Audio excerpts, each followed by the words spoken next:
गुरु प्यारी साध संगत जी, आज फिर से एक सुंदर सी साखी आप सभी को सुनाने जा रही हूँ। गुरु प्यारी साध संगत जी, ऊपर वाले का घर क्या किसी ने देखा है?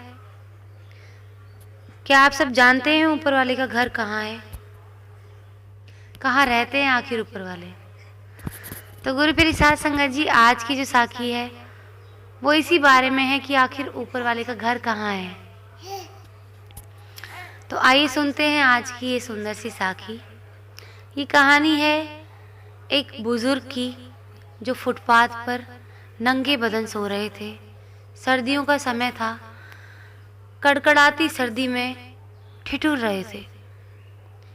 उनके सामने, यानी कि जिस फुटपाथ पे वो सो रहे थे उस फुटपाथ के सामने एक मंदिर था। उस मंदिर पे सब लोग माता रानी पे उनकी चुन्नी चढ़ाने आ रहे थे।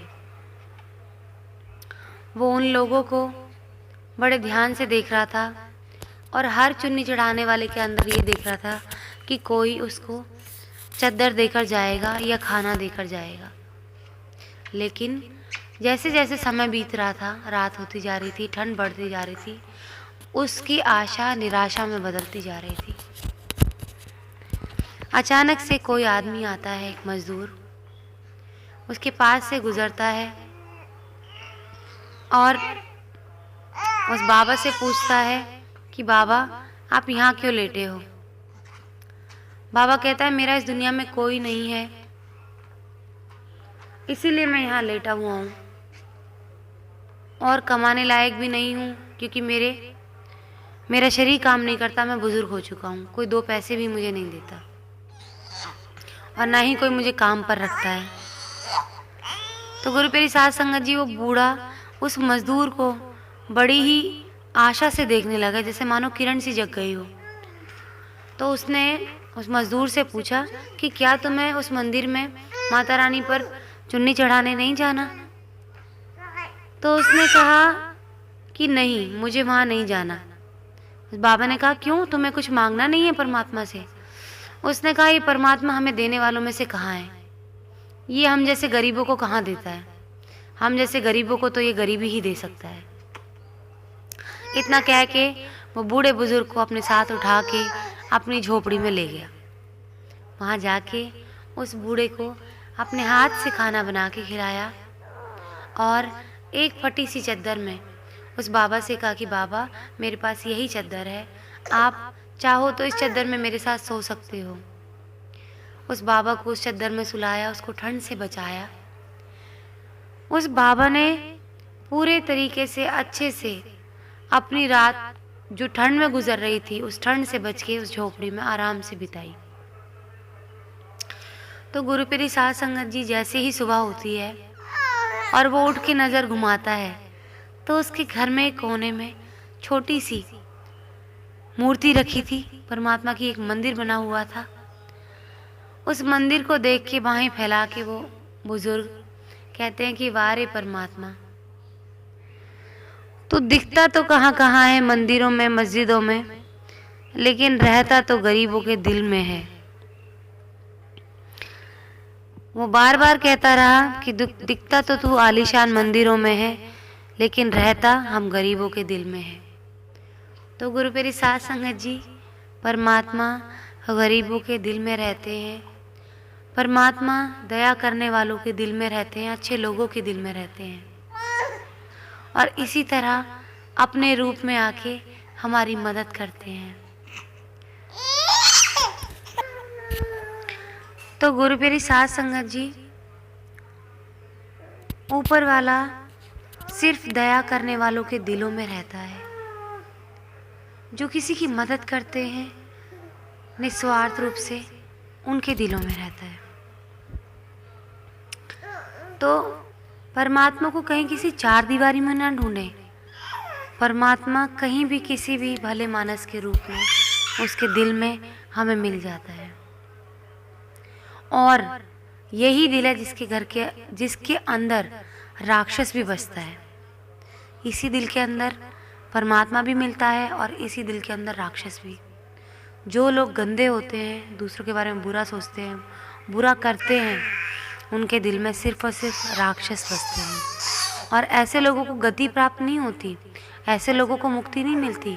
ऐसे लोग 84 में ही भटकते रहते हैं जिनके दिल में राक्षस बसता है, जो दूसरों को दुख पहुंचाना जानते हैं और उनके दुख पर हंसते हैं।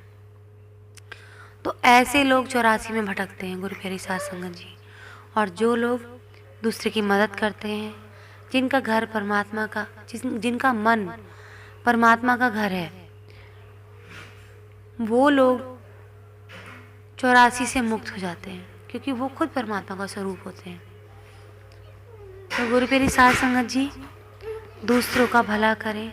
कोई भी इंसान ऐसा दिखे जिसको हमारी ज़रूरत है, उसका साथ दें। ये दुनिया बहुत ही बुरी है। ज़्यादातर लोग ऐसे हैं जो किसी का साथ नहीं देते और किसी के दुख का मजाक उड़ाते हैं। वो 50 लाख रुपए मंदिरों में दिखावे के लिए तो दान कर देते हैं, लेकिन किसी गरीब को खाना खिलाने, उसको चद्दर उड़ाने से कतराते हैं, उसका भला करने से डरते हैं। और गुरु प्यारी साध संगत जी,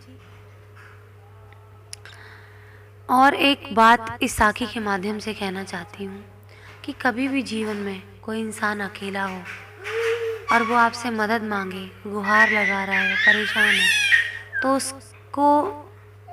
उसकी मदद करें।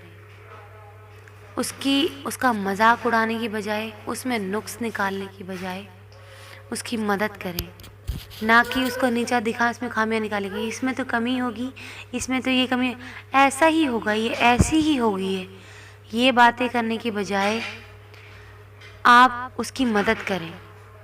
जो लोग किसी परेशान इंसान को, किसी मजबूर इंसान को, किसी दुखी इंसान के बारे में कॉन्स्पिरेसी करते हैं और उसको और नीचा दिखाने की कोशिश करते हैं मदद करने की बजाय, वो लोग बहुत ही घटिया किस्म के होते हैं और उनको कभी भी मुक्ति नहीं मिल सकती।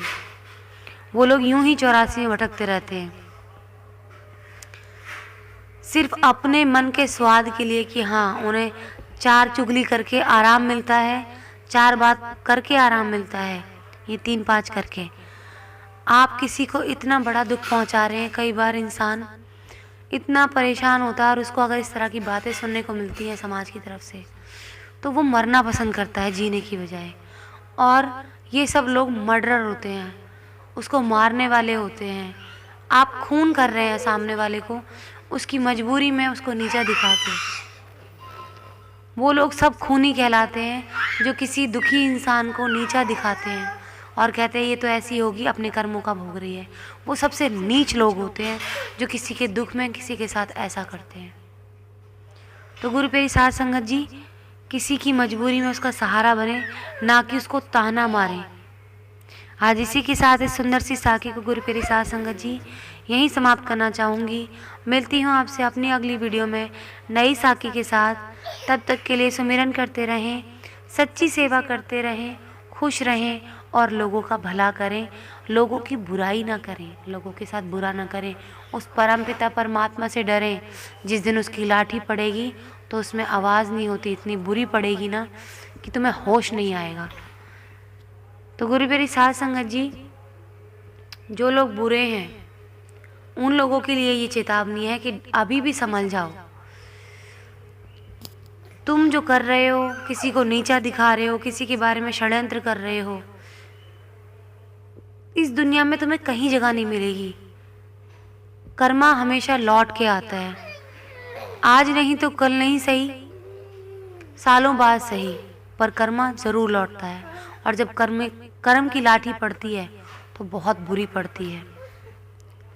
तो गुरु प्यारी साध संगत जी, आपसे विदा लेना चाहूँगी। आप सभी को प्यार भरा नमस्कार। आप लोग खुश रहें, सुमिरन करते रहें।